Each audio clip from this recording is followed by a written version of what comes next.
once in a while, it's nice to go back, isn't it? And to remember those times. And even though they were the best of times, they were also the worst of times. If you're a teenager, right? You know, it's kind of a dual thing going on there when you, especially a teenager but not old enough to drive. You know, so I bummed ride with a guy on a motor scooter, you know, scooter. You only run half the time, so I walk a lot.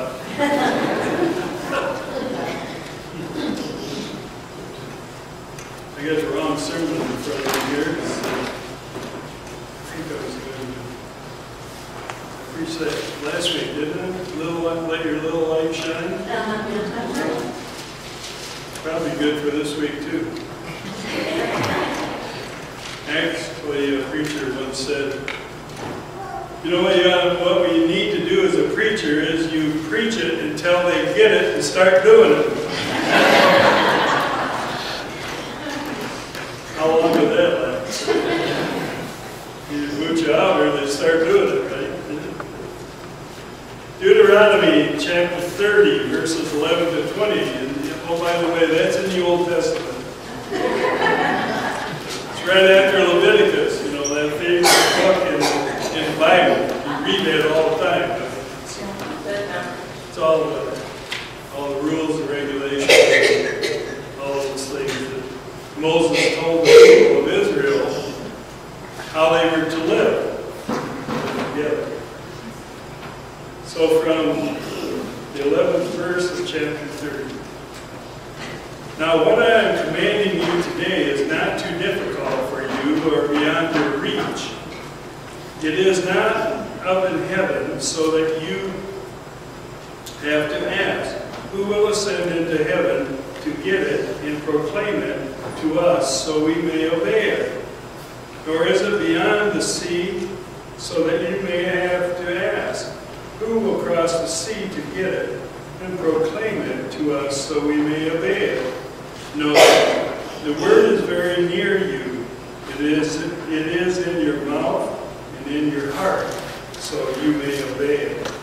See, I set before you today life and prosperity, death and destruction.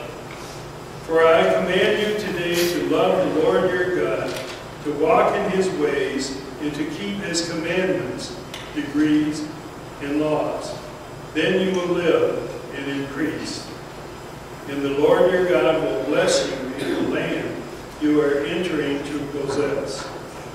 But if your heart turns away, and you are not obedient, and if you are drawn away to bow down to other gods and worship them, I declare to you this day that you will certainly be destroyed. You will not live long in the land you are crossing the Jordan to enter and possess. This day I call heaven and earth as witnesses against you that I have set before you life and death, blessings and curses. Now choose life, so that you and your children may live, and that you may love the Lord your God.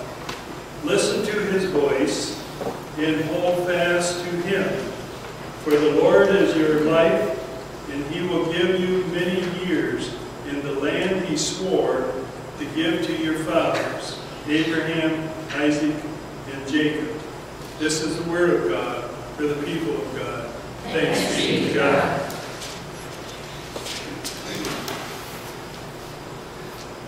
I guess the greatest temptation for any speaker has to be to overstate his or her case. I heard recently about a temperance speaker who was lecturing on the evils of liquor. Who has the most money to spend? He bellowed. The saloon keeper. Who has the biggest house? The saloon keeper. Who has the finest furs and the most jewelry? The saloon keeper's wife. And who pays for all this? You do, my friends. You do. few days later, a couple who had been in the audience met the eloquent battler of booze in the street and congratulated him on his wonderful speech. I'm pleased to see that you've given up drinking, the lecturer said. Well, not exactly, admitted the man. We bought a saloon. The speaker didn't realize that he was presenting to people a choice. Moses was delivering to the people of Israel the covenant that he had received from God. There was no danger that he would overstate his case. He had no choice but to deliver a hard choice. The stakes were high. The very survival of the people was at stake. In the midst of Moses' oration, we find these critical words. I call heaven and earth to record this day against you, that I have set before you life and death. Therefore, choose life, that both you and your seed may live. Moses was saying that a time of decision was at hand. The people of Israel could no longer walk on both sides of the fence. They must make a choice. You and I are continually making choices, are we not? Some of them are very minor choices. Think of all the choices that you've already made for church this morning. Which tie or no tie? Which blouse? Do I shave? Do I wear my jacket? Or don't I? I didn't make that choice. I hung it up, put my coat on, went outside, cleaned the car off, got it ready, and got a shower and left without my jacket. So I didn't make a choice. Some choices are really not choices at all. Frequent flyers undoubtedly sympathize with passengers on a cross-country flight who are considering the luncheon choices if we get a luncheon anymore. Chicken meringue, beef burritos, or fruit salad. And after announcing these choices, the flight attendant handed this useful pieces of advice. If you don't get your first choice, please do not be distressed, as all our entries taste the same.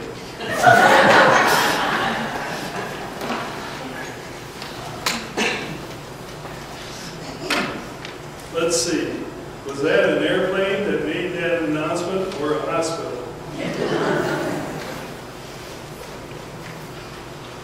Some choices are no choices at all. In rural Arizona, a man went to see the Hopi Indians perform their ceremonial dances. It was a long, lonely drive to the reservation across secluded terrain, desert terrain. In the last 60 miles of 65 miles, it was very rough roads. It was late afternoon after the dances, and the man returned to his car only to discover he had a flat tire. To make matters worse, he had no spare in his trunk. But he remembered seeing a lone service station about 5 miles back. And after getting a ride to the service station, he found an elderly proprietor sitting in the chair drinking a soda. The stranded man asked, "Excuse me, sir, do you fix flats?" And the proprietor said, "Yep." So the man asked, "How much do you charge?" The proprietor replied, "What difference does it make?" Obviously, the man was in no position to bargain, was he? Some choices are an illusion. You choice has little impact. Then, of course, there are those life-changing choices, like going to college, choosing a profession, choosing a mate. Sometime back, the newspaper carried the obituary of the Captain Peter Townsend, who's a dashing World War II fighter pilot. Some of you are old enough to recognize the name. It was he who loved and lost Princess Margaret, and then went into more than 30 years of self-imposed exile.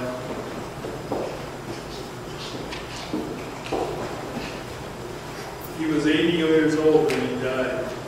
Captain Townsend left Britain after Margaret, vowing to a disapproving establishment, told the nation in October of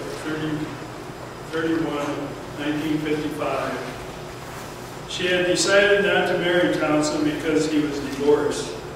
The romance between Captain Townsend and the young princess, she was 16 years his junior, became public in 1953. It was a year after his divorce, and the year Elizabeth was crowned monarch and temporal head of the Church of England, which frowns on divorce. Amid a furor which reverberated through Britain and its Commonwealth and former colonies, the much decorated war ace was banished from the palace.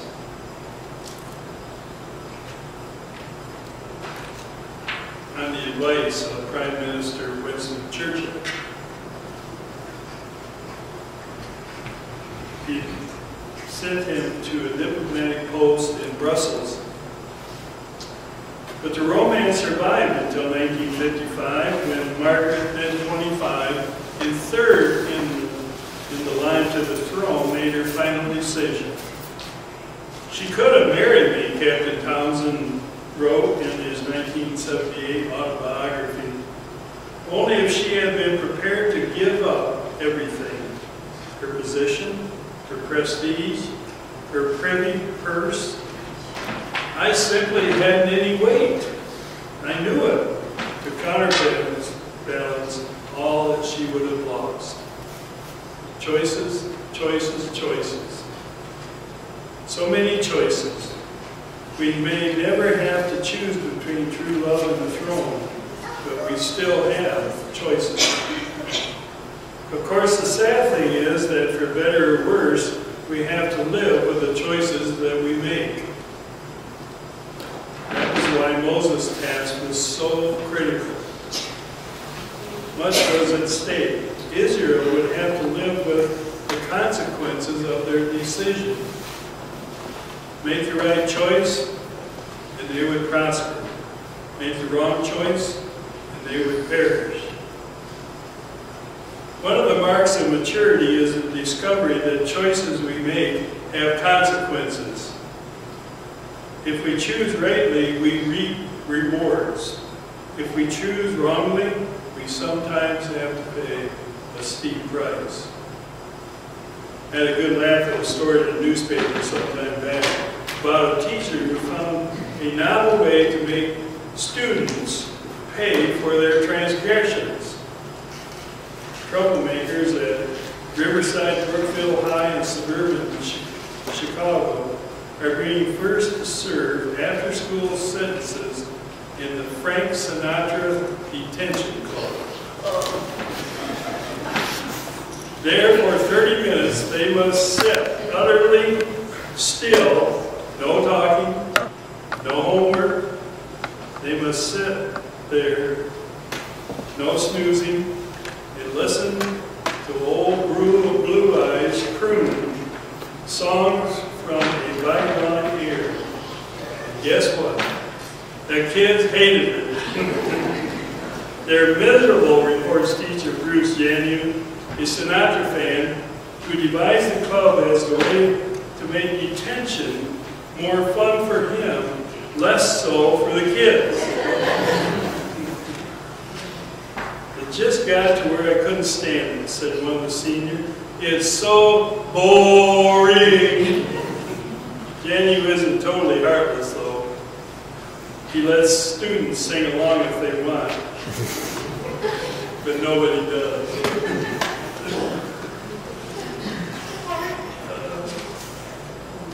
It is important for young people to learn at an early age that choices have consequences.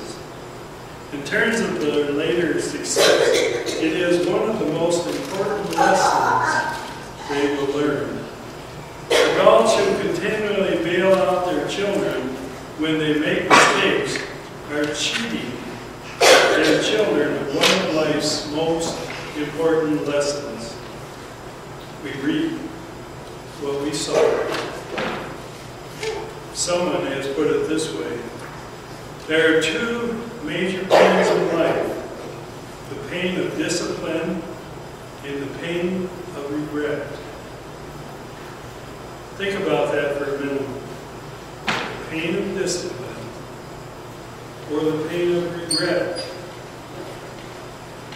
Sometime back, I read an interview with actress Martha Scott and asked about the great amount of energy it took to rehearse and then act. She said it's exhausting. It takes an enormous amount of energy and stamina, much more than meets the eye. Scott once asked Lucille Ball how she could work 13-hour days as a performer and also function as a producer behind the scenes. Lucy said, get plenty of rest, save your energy, whenever you can, sit. Don't spread yourself too thin with social activity. Scott said it was a professional, real-life extension to something that she'd heard as a college girl acting in school plays. Her theater arts director wouldn't even let her go to a football game. Their school is very big on football, but when she mentioned going to a game, the director really chewed her out. He said, if you're serious about acting, you better know it's like taking the veil in church. You give up other pleasures. You can use your vocal cords at a football game on Saturday afternoon and then expect to have a speaking voice Saturday night on the stage. In effect, life is a matter of choice on the road to a goal. Choices. We have to make choices. The law of sowing and reaping has not been repealed. You sow a good life, a life of integrity, of kindness, of paying attention to your relationships with God, with your neighbor, of taking care of your body, mind and soul, and you will reap a good life of lasting friendships, better than average health, and a feeling of deep satisfaction within. Try to take the shortcuts, be a cheater, a slacker, and ne'er-do-well, and eventually life will find you out. As the saying goes, time heals all wounds, and wounds all heals. The choice is ours. I hope I don't sound too preachy. Forget that I'm a pastor. Any sound psychologist would say the same thing to you. Any successful business leader, any competent doctor. You don't have to live very long to discover this is the way life works. The sooner you learn to make good decisions, the sooner you will find lasting happiness. This brings us to the last thing we need to say. God's will is that we make choices that will lead to life. God says to the people through Moses, I have set before you life and death. Therefore choose life that both you and your seed may live. That was the lesson that Mel Trotter had learned the hard way. For much of his life, Trotter was a hopeless alcoholic. He came home after one 10-day drinking spree to find his baby dead in his wife's arms. "I've killed my son," he cried. "I'll never touch another drop." But 2 hours after his baby's funeral, Mel Trotter staggered home, drunk again. He had taken the little wife's shoes off his baby in the coffin and pawned them for money to buy liquor. In utter despair, he headed along a Chicago street for Lake Michigan. But on the way, the strong arm of Harry Monroe, superintendent of Pacific Garden Mission, pulled him inside a hall where the gospel was being preached. That night, suicidal Mel Trotter heard that there was hope in Christ.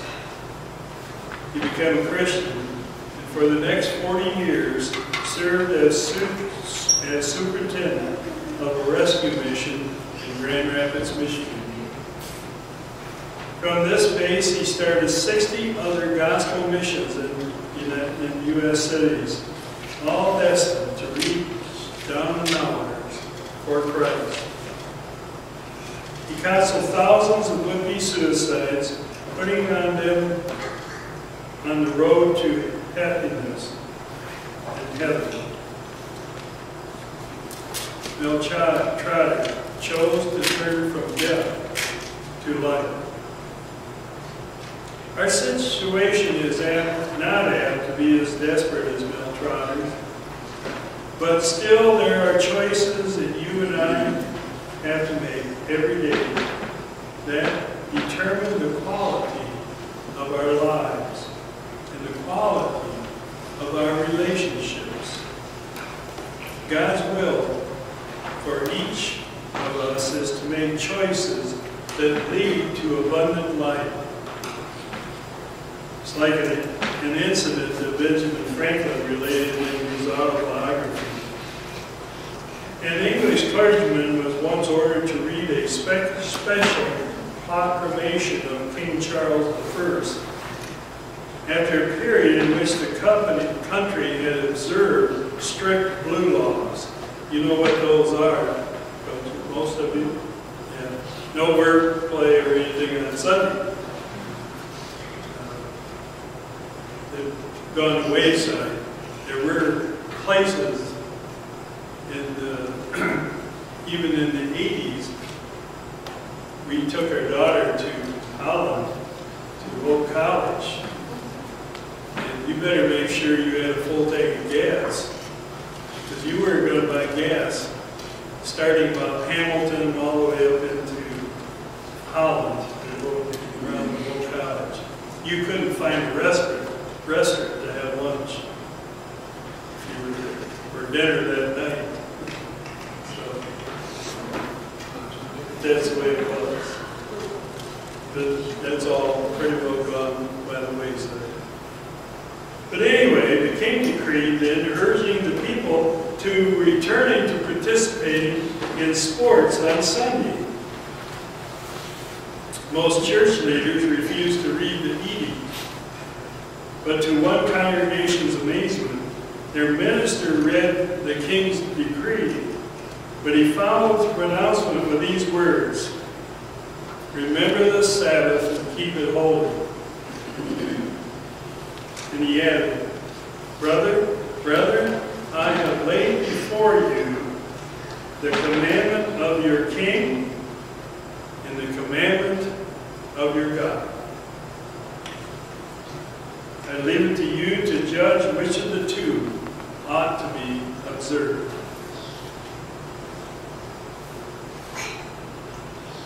I remember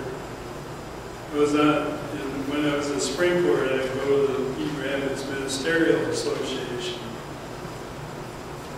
That was 90, 91, 95. And we heard a report one meeting day that they were playing, their coaches were practicing basketball on Sunday morning. And we talked about it. Drafted a letter to the school board reminding them that as a ministerial association in Rapids, we supported the school building programs and our churches and all that different thing. And for a while, guess what? There wasn't any more practice of basketball on Sunday morning. Today, standard operating procedure. Somewhere along the line, we lost our clock. Somebody else had more clock. We made the choices. Is that why we don't have a lot of kids in Sunday school in the morning? In the churches? It's a battle for churches, the young people in our churches. Because there's so many other things going on. When we were in Traverse City, Shar and I had the same battles. Only it was hockey. Hockey was a big thing. So, and they didn't have enough hockey rinks so that they'd have ice time. So starting Friday night after school until Monday morning, they run hockey 24/7. All the time. So that because they just didn't have the ice time. So guess what happened to Shar's church especially? They were heavily into hockey, so you never knew when you were going to have the youth group or not, because there was so many in it. And as your pastor, I would not presume to make your choices for you, but as not only your pastor, but also your friend, I remind you that there are destructive choices and there are constructive choices. There are choices that will make you and those who love you stronger, and there are choices that will wreck your life and theirs. All tomorrow hinges on the choices you and I make. Let us, therefore, choose life. Amen?